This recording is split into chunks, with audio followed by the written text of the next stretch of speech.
The great hall of the KRYL Citadel was a forest of shining crystal and cold light. The air hummed with a low, polite chatter, the sound of a powerful empire at rest. Along the high walls, banners of deep purple and silver hung, each marking a great military victory. The KRYL nobles stood tall, their tough, gray skin and sharp features looking carved from stone. They moved with a smooth, strong grace that made the humans in the room seem small and soft. Jin-Ho stood, with the other human delegates, feeling the weight of alien eyes. He adjusted the simple collar of his engineer's uniform. It was practical, a dull blue compared to the glittering robes around him. He was a man built for fixing things, not for parties. Beside him, Sumin watched the room with careful eyes. She was a diplomat, trained to read the meanings behind words and gestures. "Remember," she said quietly, not moving her lips. "They see this as a game. Every word is a move." Jin-Ho gave a small nod. He understood machines better than people. For the last 3 months, he had led the team fixing the KRYL's planetary energy grid. The KRYL were brilliant warriors, but their engineering was loud and forceful. It broke often. Jin-Ho's human team used subtlety and balance. They didn't force the systems. They guided them. The grid now ran with a quiet efficiency it had never known. The king had called it a useful trick. At the end of the hall, on a raised platform, King Valrus sat upon his throne.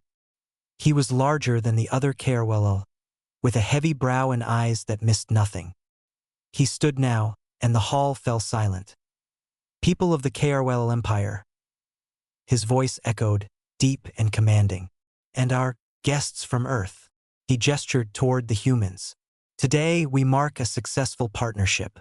Your human ingenuity has served our needs." The way he said ingenuity made it sound like a small, clever tool, not a true strength. Sumin bowed her head slightly, a perfect picture of respect. Jin-Ho followed her lead. The king continued, walking down the steps of his platform. "We are a people of strength, of clear value. A thing is either useful or it is discarded. A being is either strong or it is weak." He stopped before a large cloth-covered table. "For service, there must be a reward, a prize worthy of the effort." With a dramatic sweep of his arm, he pulled the cloth away. The dais underneath gleamed under the hall's lights. On it sat 3 objects. The first was a model of a sleek starship, a symbol meaning the real thing, a vessel faster than any human ship.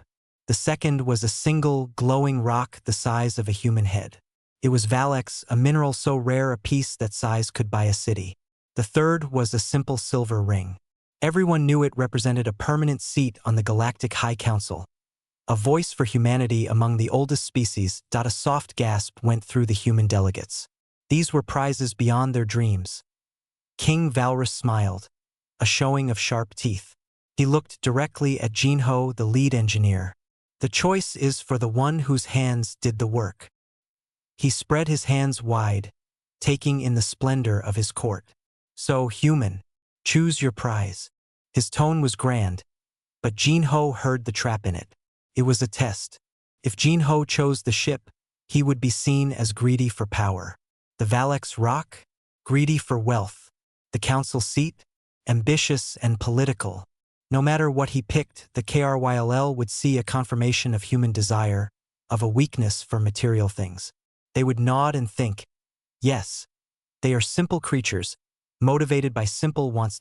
Jin-Ho felt every eye in the room on him. He could feel Sumin's tense stillness beside him. He looked at the dazzling prizes, his mind racing. This was not a choice between gifts. It was a choice about how humanity would be seen. His gaze drifted away from the glittering table, stressed. It moved over the proud, watching faces of the KRYL nobles. It moved up toward the high arches of the ceiling where the soft light filtered down. And then, he saw something. In a shadowed balcony, half hidden by a towering crystal pillar, was a smaller figure. It was a KRYL child, sitting in a silent, floating chair. Jin-Ho had seen this child before, from a distance, always alone on that high balcony overlooking the engineering bays. Once their eyes had met. The child had watched him work for a long time. Jinho had simply smiled and given a small wave. The child had not waved back, but had not looked away. Now, the child was here, watching the ceremony from the shadows. No one else looked at him. The king's own eyes, when they flicked toward that balcony, grew hard and cold before quickly turning away. Jinho's engineer mind, trained to see systems and connections, saw a different picture. He saw a child kept apart. He saw a father's shame. He saw not a prize on a table, but a person in the shadows, ignored by everyone. The hall was waiting. King Valrus's smile was turning into a smirk of impatience. Jinho took a slow breath. The logic of the trap was clear. But Jinho was not just a diplomat playing a game. He was a man who fixed broken systems. And he saw a different kind of value, one the KRYLL had clearly missed. He did not step toward the dais. He turned his back on the starship, the mineral, the ring of power. The court murmured in confusion.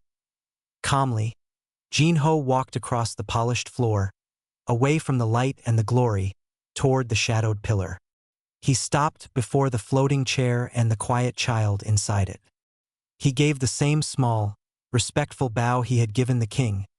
Then he turned to face the throne. His voice was not loud, but it was steady in the silent, shocked hall. "I choose this one," he said. "I would like to work with your child, if I may."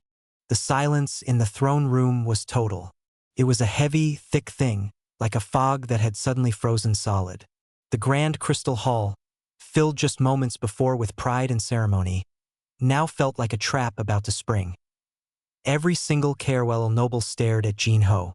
Their sharp faces showed a mix of pure shock and growing anger. A human had turned his back on the king's gifts. He had walked away from glory and power.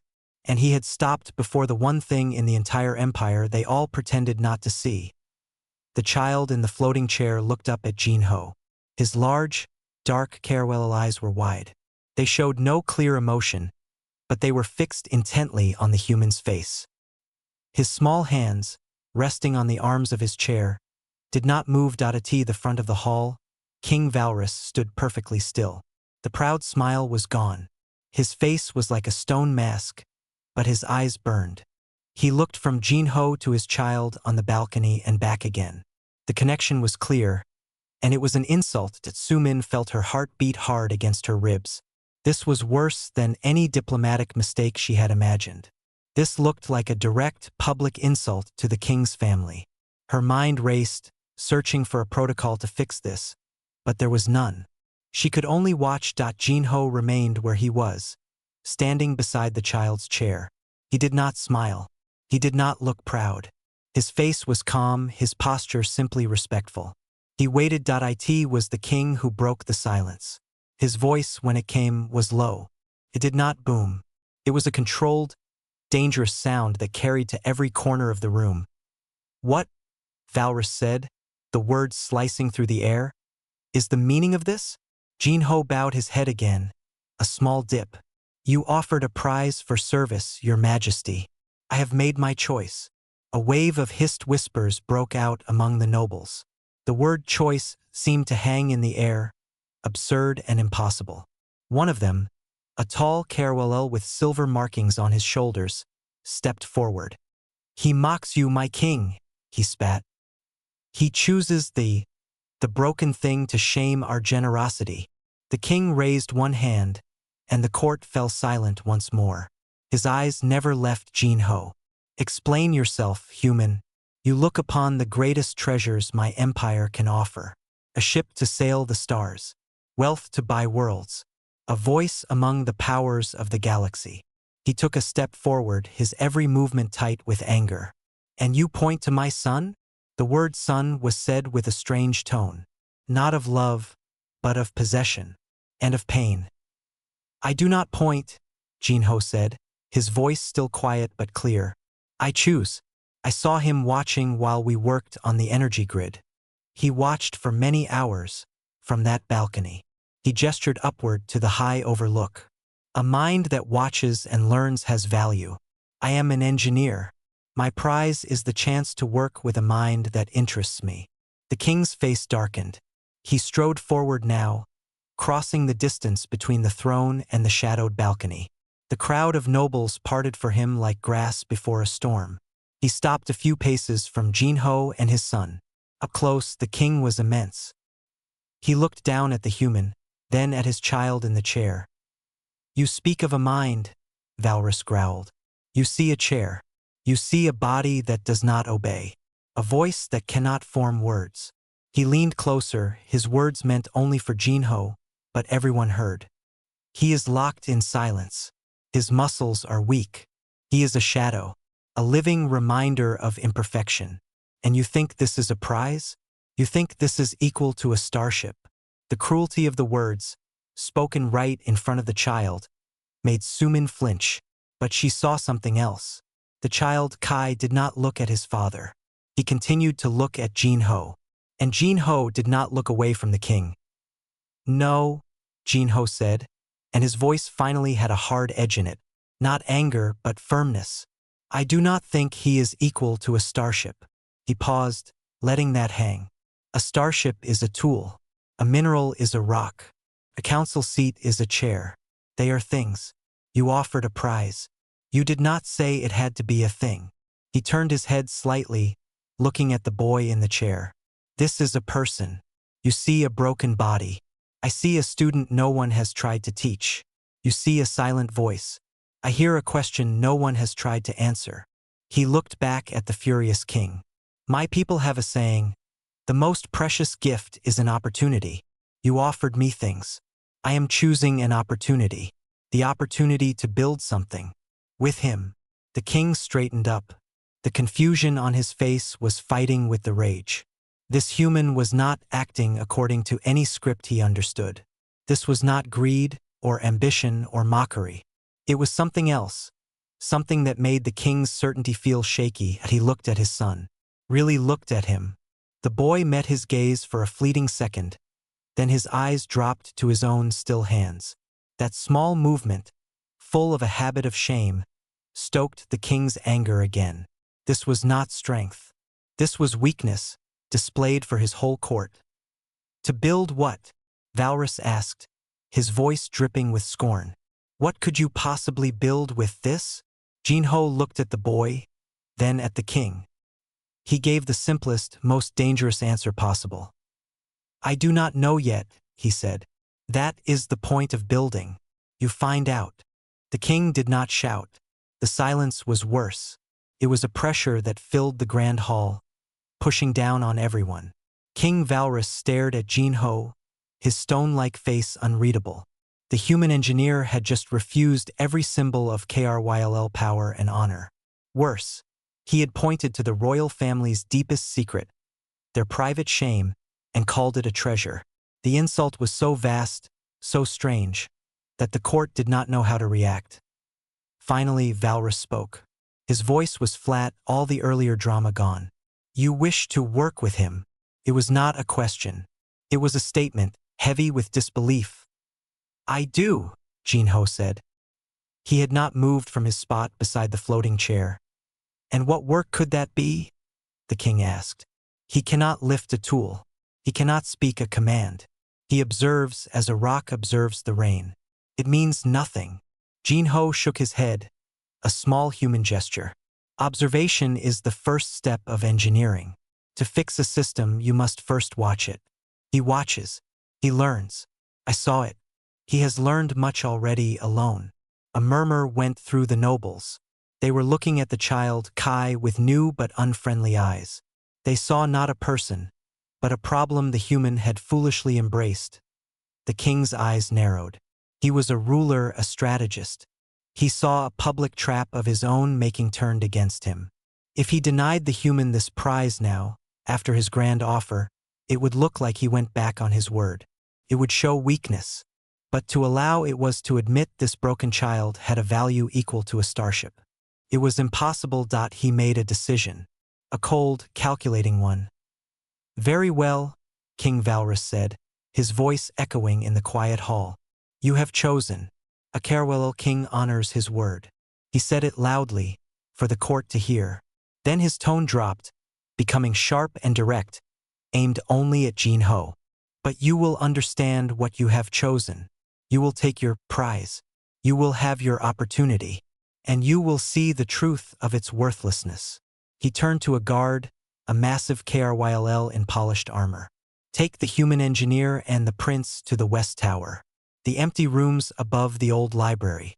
They are to have everything the engineer asks for. Tools, materials, whatever he needs. He looked back at Jinho, a challenge in his eyes. Let no one say we were not generous. You will have your workshop, and you will see. He then addressed the whole room, his authority restored. This audience is concluded. The gifts, he said, glancing at the still gleaming starship model, the mineral, the ring, will remain. Perhaps our human friends will rethink their choice when their project fails. The dismissal was clear. The nobles began to bow and move away, casting confused and scornful looks toward the balcony. The human delegates were gathered by other guards, led away. Sumin caught Jinho's eye for a second. Her face was full of worry, but she gave him a tiny, supportive nod. Then she was gone. The large guard stepped onto the balcony. He did not look at the prince. He looked at Jinho. Follow, he grunted. Jinho turned to Kai. The boy was looking at his own hands again, his face a careful blank. The loud voices, the staring, the anger. It was clearly a familiar storm, and his way to survive was to become still and quiet inside. May I push your chair? Jinho asked softly. The boy's dark eyes flicked up to him. There was a long pause. Then, so slight it was almost not there, the boy's head moved. A fraction of a nod. Jinho placed his hands gently on the back of the smooth, floating chair. It hovered just above the floor. He followed the guard out of the throne room through a small, plain door hidden behind a tapestry. They walked through cold, stone corridors far from the glittering main halls. The sounds of the court faded away. The only noise was the soft hum of the chair and the heavy steps of the guard. They entered a wide, circular tower. A slow ramp spiraled upwards along the wall. The air was cooler here, and dusty. At the top was a heavy door. The guard opened it. The room inside was large and bare. Tall, narrow windows showed a view of the distant, spiky KRWL city. There were a few empty shelves and a wide, solid table. It was clean, but it felt unused and forgotten. This is your place, the guard said. You will stay here with the prince. Food will come. Speak your needs for tools to the keeper at the door. He gave Jinho one last, unreadable look, then turned and left. The door closed with a solid thud. A lock clicked into place from the outside. They were alone. Jinho stood in the center of the empty room. Kai's chair floated silently near the table. Jinho walked to a window and looked out. Then he turned and leaned against the table, facing the boy. He sighed, a small release of tension. Well, Jinho said, his voice gentle. That was a lot of noise, wasn't it? Kai stared at him, waiting. My name is Jinho, he said. I am an engineer. I like to understand how things work, and I like to make things that are useful or beautiful. Or both. He pushed off from the table and walked slowly around the room, his hands in his pockets. This is a good space. Tall ceilings. Strong table. Good light. He stopped and looked at Kai. The king thinks I will fail. The court thinks I am a fool. They think you are nothing. He said the last word plainly, without sugar-coating it. Kai's fingers tightened almost invisibly on the arm of his chair. But I am not a fool, Jinho continued. And I do not think you are nothing. I saw you watching the energy relays. You watched for 3 hours 2 days ago. You were not just looking. You were seeing. You were learning. He came and sat on the floor, cross-legged, so he was below Kai's eye level, not looking down at him. I did not choose you to be kind. I chose you because I saw a potential. A locked door. I am good with locks, but I cannot pick this lock alone. I need you to show me the shape of the key.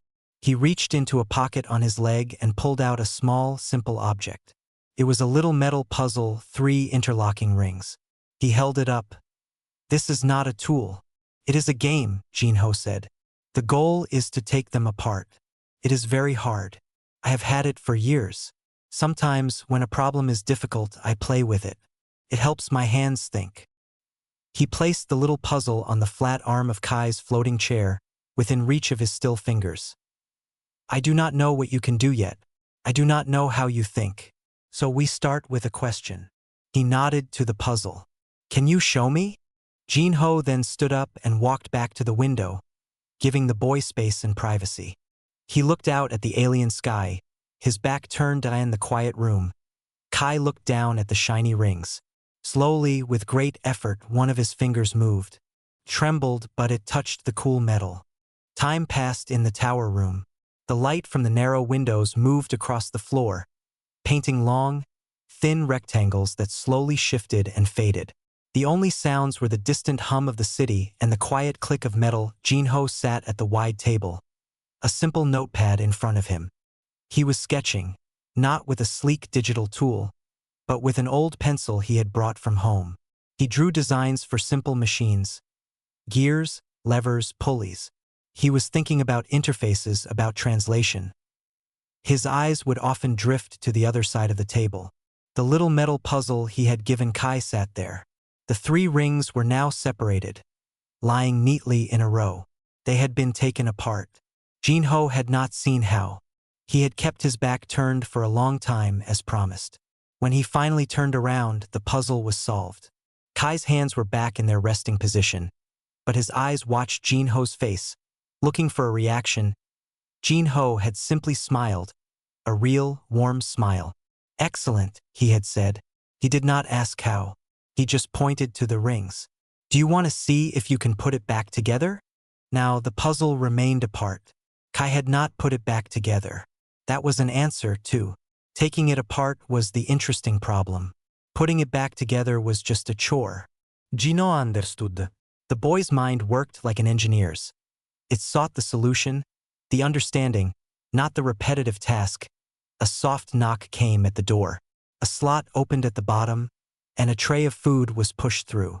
It was KRYLL food, nutrient-dense and bland. There were 2 bowls. Jinho brought the tray to the table. He set one bowl near Kai. It is not exciting, Jinho said, sitting with his own bowl. But it is fuel. An engine needs good fuel to run. He began to eat, making no fuss about it. Kai looked at the bowl, then at Jinho eating. After a moment, a thin, articulated arm unfolded silently from the side of his chair. It was a feeder, a cold piece of medical technology. It moved toward the bowl. Wait, Jinho said gently. The arm stopped. Kai's eyes questioned him. Jinho pointed to Kai's own hand on the armrest. That tool, he said, nodding to the mechanical arm. It is fast. It is efficient. But it is not yours. It does what it is programmed to do. He tapped his own fingers. These are slow. They shake sometimes. They drop things. But they are mine. The connection is direct. The learning is in the mistake. He pushed his own bowl aside. I am not saying you must use your hands to eat. That is not my choice. I am saying we have time. And our project is about building a new connection. Maybe we start with something small. Something that does not matter if we fail. He took a single, soft piece of food from his bowl. He placed it on the smooth table surface, halfway between them. The goal is not to eat it, Jinho said. The goal is to move it. From there to here. He pointed to a spot in front of Kai. He sat back. Use anything you want. Your hand. Your mind, if the chair can do it. The thought. A breath. I do not know your rules. You show me. Kai stared at the morsel of food. It was a stupid, simple thing. Beneath the dignity of a prince, even a broken one. For a long minute, nothing happened. Jinho just waited, his face patient. Then, Kai's right hand trembled. His fingers strained. The effort was huge, visible across his small body. His hand lifted, shaking violently, from the armrest. It moved an inch over the table, muscles quivering. It was a monumental act of will for such a tiny movement. He could not control it. His hand jerked and fell, landing on the table with a soft thud, far from the piece of food. A look of deep frustration flashed in Kai's eyes. He looked away, ashamed. Good, Jinho said. His voice firm. Kai's eyes snapped back to him, surprised. That was not a failure, Jinho said. That was data. You tried method 1. Direct physical control. It is difficult. The connection between your thought and your muscle is noisy, like a bad radio signal. He leaned forward. Now, method 2. You have a chair that floats. It listens to you, yes? How? Does it feel your weight shift? Kai hesitated, then gave the smallest nod. Show me, Jinho said. Do not try to pick up the food. Try to move the chair toward the food. Just a little. Kay Fortu said. His body tensed in a different way. The floating chair, which had been perfectly still, emitted a nearly silent hum. It drifted forward, smooth and precise, a hand's breadth across the floor. It stopped with the table edge now touching his chest. Perfect control, Jinho said, impressed. Clean signal. Now the table is in the way. Your hand is not precise enough yet. The chair is precise, but it cannot manipulate small things. He looked around the room, his eyes bright. So we need a third thing. A tool. A bridge. He got up and went to the door. He spoke through it to the keeper outside. He asked for specific things: thin, rigid tubes, a roll of strong wire, a set of small, gripping clamps from a medical kit, a board to use as a base. Simple things. They arrived within the hour. Jinho brought them to the table. He did not start building. He laid them out in front of Kai. This is the problem, Jinho stated, pointing to the forgotten piece of food. Move it from point A to point B. Here are possible components. I will be your hands. You tell me, show me, communicate to me what to build. We build the bridge together. He saw the doubt in Kai's face. The how was overwhelming. Jinho picked up a tube and a clamp. Start simple. Nod if I am warm. Shake your head if I am cold. Do you want the tube to be the main arm? Nod or shake. Kai looked at the tube. He thought. He gave a slow, deliberate nod. Good. Warm, Jinho said, smiling. Should the clamp be at the end, to pick up the food? Another nod. Okay. Now how does the arm move? Should it pivot from a base? Like this. Jinho held the tube upright on the board. Kai shook his head. No. Should it extend from the side of your chair? A nod. Yes. They worked like that, step by step. Jinho asked yes or no questions. He offered simple choices. Slowly, a crude, ugly but functional arm took shape on the table. It was made of tubes and wire with the medical clamp at the end. It was designed to attach to the side of Kai's chair. The afternoon light was turning orange when they finished the prototype. Jinho fixed it securely to the chair's frame. He controlled it with a simple lever for now. My job first, he said. He manipulated the lever, and the clamp opened, lowered, and neatly picked up the piece of food from the table. He moved it to the spot in front of Kai and released it. He then moved the lever and placed Kai's right hand over it. Your turn. The connection is made. The bridge is built. Send the signal. Kai's hand rested on the lever. His fingers could not grip it, but they could press down. He pushed. The clamp opened. He pushed another way. It closed. His eyes lit up with a fierce, bright fire. It was not the food that mattered. It was the cause and the effect. It was the clear, clean signal. He had moved a thing. With intention. With control. Jinho sat back. See, he said softly. We are not fixing what is broken. We are building a new way. Together. That is our project. For the first time, Kai looked at the human not with watchful caution, but with the focused intensity of a partner. Collaborator. The silent room was no longer a prison. It was a workshop. Weeks turned into a month. The tower room was transformed. It was no longer a bare, forgotten space.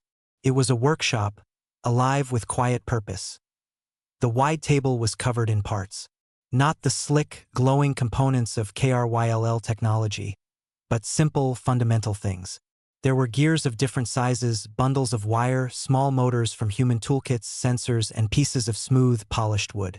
Blueprints were not on screens, but drawn large on sheets of paper taped to the walls. They were covered in notes in 2 different handwritings, Jinho's neat print, and a series of sharp, angular symbols that were Kai's. They had developed a language. It did not happen overnight. The yes or no questions had evolved. Jinho had brought a flat panel with a grid of lights. Kai could, with great effort, move a single finger enough to press a sequence. 1 press for yes, 2 for no, 3 for a new idea. It was slow, but it was a start. Then Jinho had an idea. He noticed Kai's eyes. They were always watching, always moving with sharp intelligence. He asked the keeper for an eye-tracking device, the kind used for basic computer control. It was a small, simple thing. When Jinho set it up, everything changed. Kai could look at a symbol on a board, and the device would register it. Jinho made a board with symbols for basic needs: water, food, tired. Then he added symbols for tools: gear, wire, motor, screw. Then concepts: fast, slow, strong, weak, why, how. It was like opening a floodgate. Kai's mind, locked away for so long, rushed out.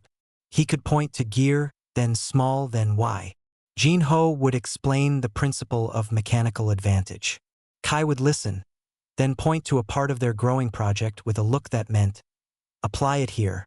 Their project was no longer a simple grabber arm. It was a complex, beautiful machine slowly taking shape on a large platform in the center of the room. It was an orrery, a mechanical model of a star system. But this was not a pre-made kit. This was being built from nothing. Kai was the architect. His understanding of space and movement, honed from years of silent observation, was incredible. He designed the orbits in his mind. Jinho was the builder, the hands that translated the silent, eye-pointed instructions into physical form.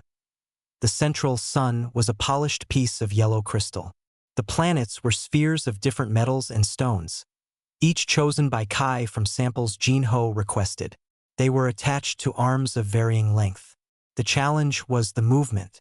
The gears had to be perfectly calculated to turn at different speeds, all from one power source.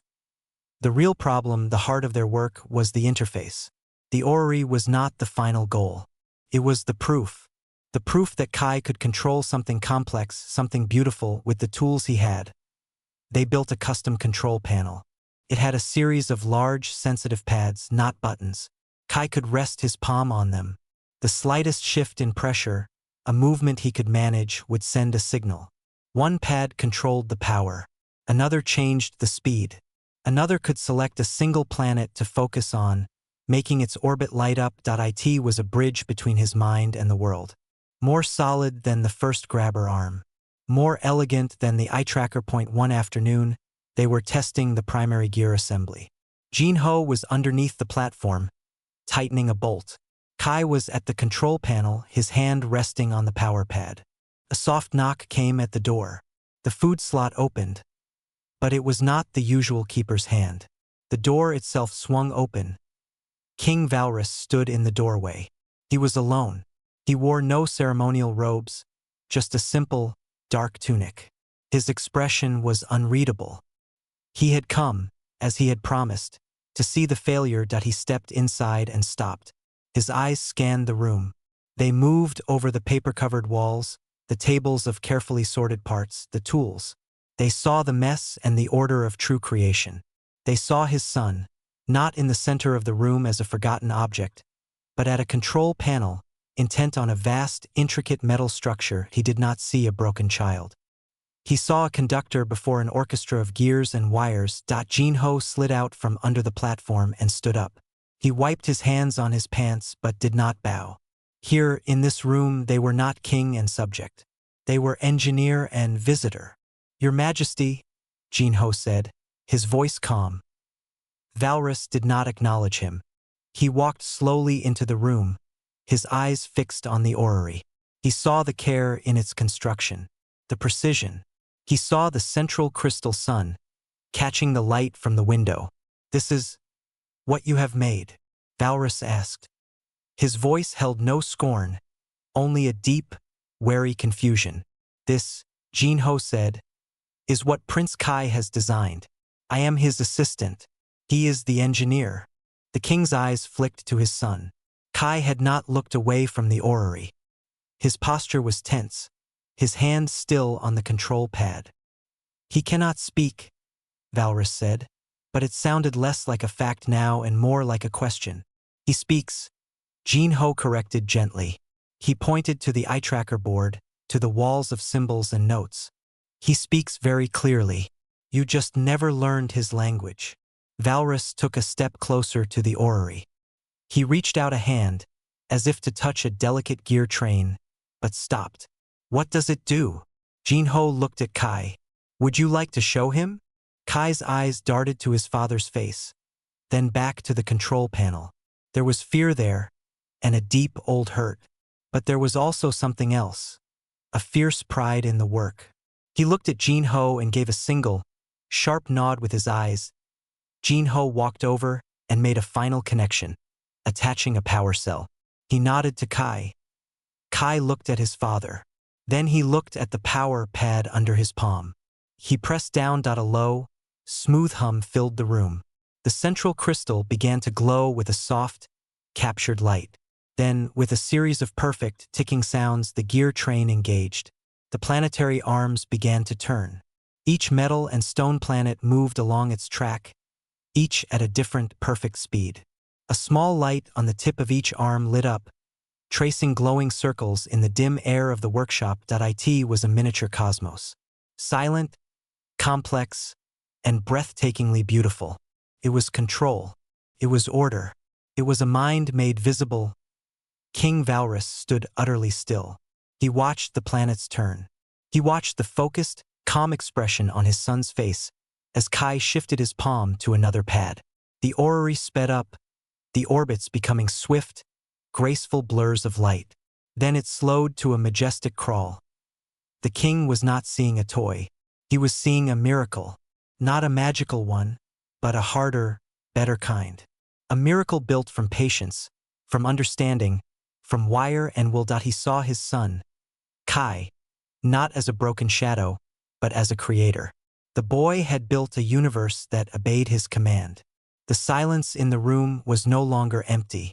It was full of the hum of machinery and the loud, screaming truth Valrus could no longer ignore. He had been wrong. The king turned his head slowly from the turning orrery to look at Jinho. The human met his gaze.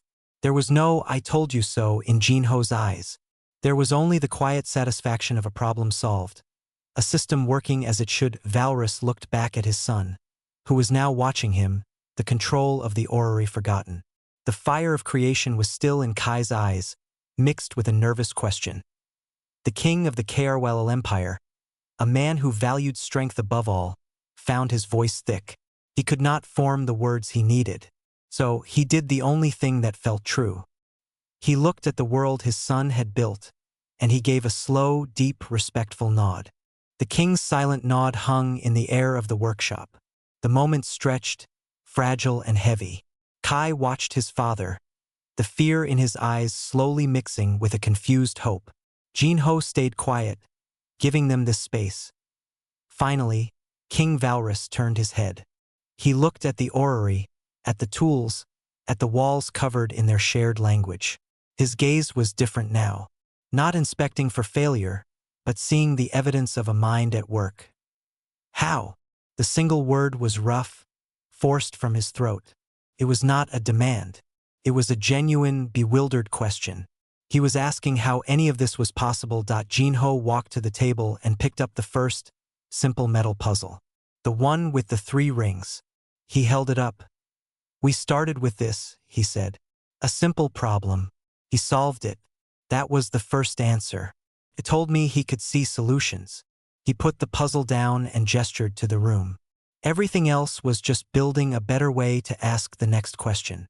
Valrus stepped closer to the Aura's control panel. He looked at the pressure pads, then at his son's hands resting beside them. "He cannot press a button," the king said, his voice low. "He doesn't need to," Jinho said. "The machine listens to what he can do. A shift in weight, a change in temperature. We built an ear for a new kind of voice." The king reached out, his large, battle-worn hand hovering over the control panel. He did not touch it. Felt sacred. And this language? Jinho pointed to the eye tracker board. At first, yes and no. Then symbols. He learns fast. He needed a way to ask why and how. So we made one. He paused. He has asked many why questions about the energy grid. His ideas are very good. Valrus absorbed this. His son, the Broken Prince, had thoughts about the Empire's power systems. He looked at Kai. Is this true? Kai's eyes darted to the symbol board. He looked at a sequence, and the tracker highlighted it. True. Then he looked to another series. The Eastern Relay is inefficient. The king read the symbols, his lips parting slightly. The Eastern Relay was a chronic problem. His best engineers argued about it. He has been watching from his balcony for a long time, Jinho said softly. He sees patterns. A strange feeling washed over King Valrus. It was not pride, not yet. It was the dizzying feeling of having overlooked a treasure in his own house. He had seen a broken body. He had never imagined the mind inside, working, calculating, all this time that he turned fully to face his son. The action was stiff, unfamiliar. He was a king, not a father who knew how to have this conversation. Kai, he said. The name felt strange in his mouth. He usually did not say it. This work. It is yours? Kai looked at Jinho, a flicker of uncertainty there. Jinho gave a small, encouraging nod. Kai looked back at his father. His hand moved to the control panel. He pressed a sequence dot on the orrery. All the planets stopped. Then only a single copper planet began to move, its path lighting up. It was the third planet from the sun. He had designed its orbit to be slightly elliptical, a detail of complexity Jinho had helped him engineer but had not suggested. It was Kai's own touch that he looked at his father, as if to say, see? Valrus saw. The specificity, the deliberate choice. This was not a child's toy. It was a statement. I am here. I think. I create. The king's stern face struggled with an expression it was not used to making. He looked old suddenly. The weight of his mistake was a physical thing.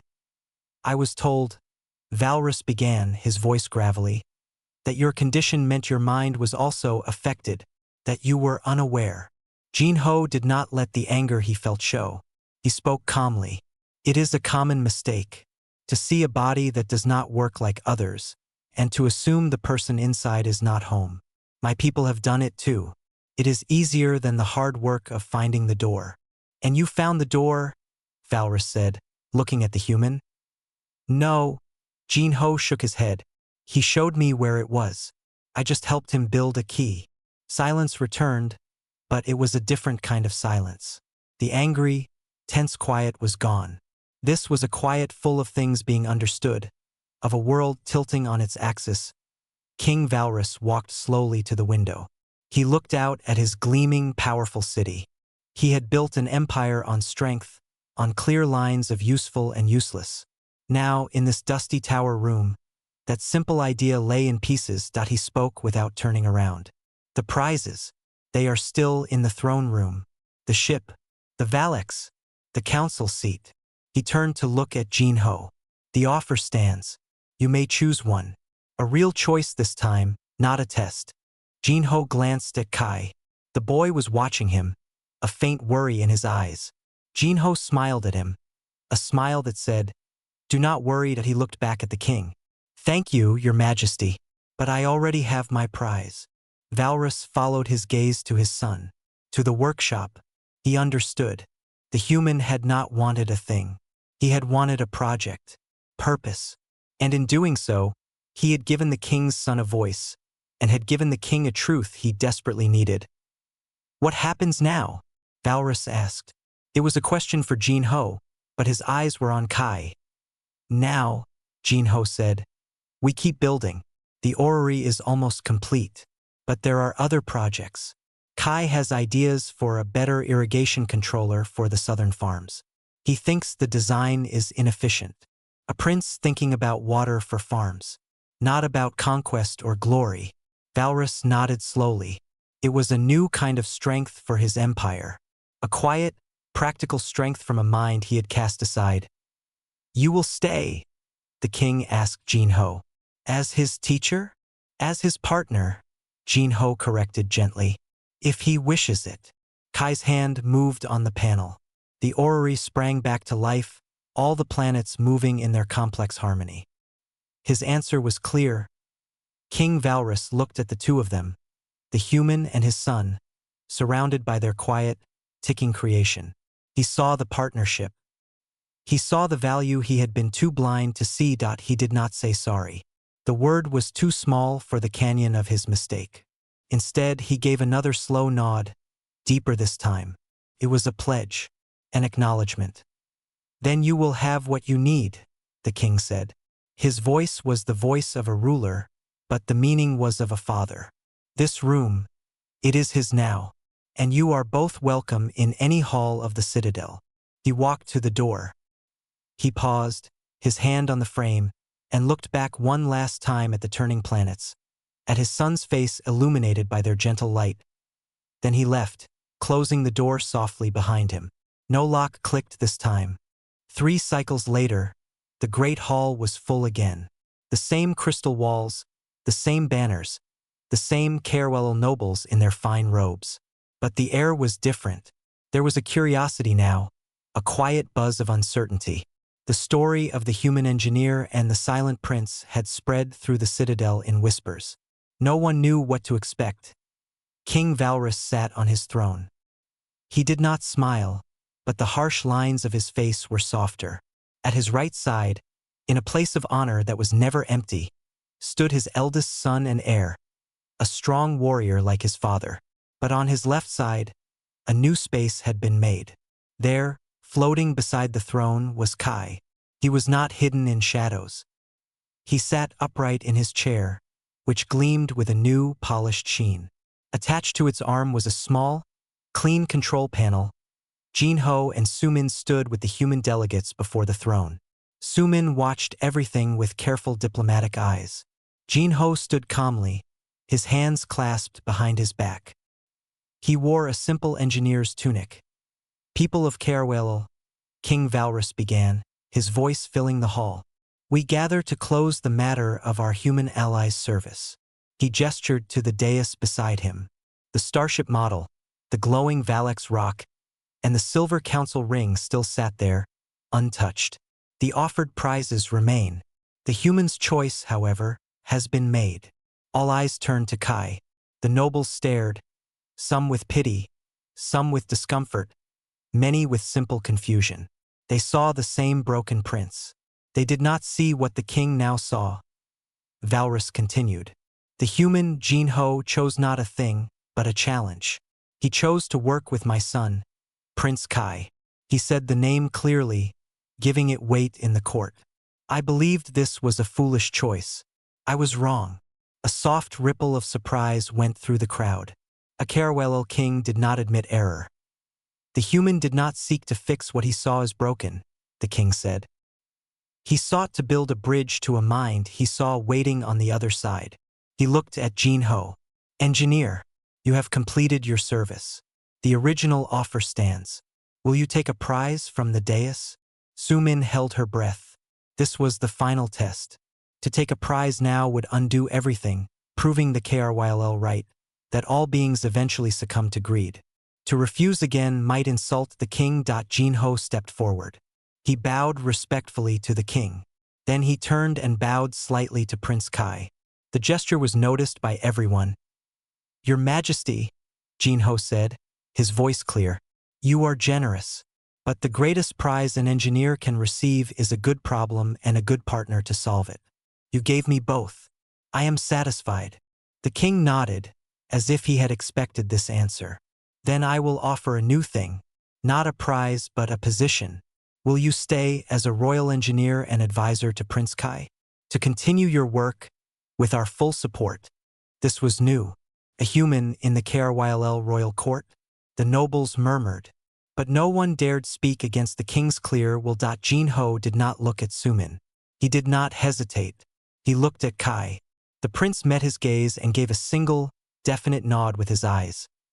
I would be honored, Jin-ho said. Then it is done, said King Valrus. He stood up from his throne. He walked not to Jin-ho, but to the dais holding the 3 glittering prizes. He picked up the small silver ring, the symbol of the Galactic Council seat. He held it up. "This," he announced to the hall. "This voice among powers was offered. It was refused for something deemed of greater value." He turned and faced his son. "A voice must be heard. Therefore, I decree that Prince Kai will be the KRYLL Empire's voice on all matters of science, engineering, and infrastructure. His counsel will guide our building. His advisor, Jin Ho, will be at his side." The announcement was a thunderclap. The silent prince, now a chief voice? It was a revolution. But the king's face showed it was not a request for debate. It was law. Valrus then walked to his son. He did not kneel, but he bent slightly, placing a hand on the arm of Kai's chair. It was a public gesture of recognition, of connection. "The floor," the king said, his voice quieter, meant for his son but heard by all, "is yours." Every eye in the hall was on Kai. He seemed small in his chair. For a moment he looked like the old, frightened boy. Then his jaw tightened. He looked at his father, then at Jin Ho. Jin Ho gave him a small, confident smile. Kai's hand moved to his control panel. He pressed a sequence. From the sides of the hall, for serving bots rolled forward. They were simple KRYLL machines used for carrying heavy items. But they moved with a new, synchronized grace. They stopped in the center of the hall, forming a square. Then, from a high balcony, a hologram flickered to life. It was not a grand image. It was a schematic, a detailed, moving diagram of the Citadel's water reclamation system. A section flashed red, showing a critical inefficiency. Kai's fingers danced on his panel. Words began to scroll beneath the hologram, clear and sharp in the KRYLL language. "The loss here is 18% per cycle. The solution requires a rerouting of primary pipes, not more pressure. Design follows." A new, cleaner, more elegant design appeared next to the old one. The math was flawless. The solution was simple, brilliant, and would save vast amounts of energy and water. The hall was utterly silent, but now it was the silence of awe. The nobles, many of whom oversaw such systems, stared. They saw not a disabled child. They saw an intellect. They saw a prince solving a real problem that had plagued them for years. Kai's eyes scanned the room. He saw the shock, the dawning respect. He made one final input. The words on the hologram changed. "This is my first report." Then the hologram faded. The serving bots rolled away. Kai's hands returned to rest on his chair. He was breathing a little faster, but his head was high. He had spoken, not with a voice from his throat, but with a voice from his mind, amplified by his will and his tools. King Valrus looked out at his stunned court. He saw the understanding finally dawning on their faces. The human had not chosen a worthless prize. He had chosen a locked chest and, with patience and respect, had helped to open it, revealing a treasure that would strengthen the Empire in ways no starship ever could. He placed a hand on his son's shoulder. The gesture was firm and proud. Jin Ho watched from the floor, standing beside Sumin. She leaned in, her voice a whisper of pure relief and triumph. "You chose a child." Jin Ho shook his head, his eyes on the prince beside the king, on the future they would now build together. "No," he said quietly. "I chose a partner, and we chose to build a new kind of voice." In the bright light of the KRYLL throne room, the meaning of strength had been rewritten, not by a sword, but by a steady hand, a silent mind, and the simple, powerful act of seeing value where others saw none.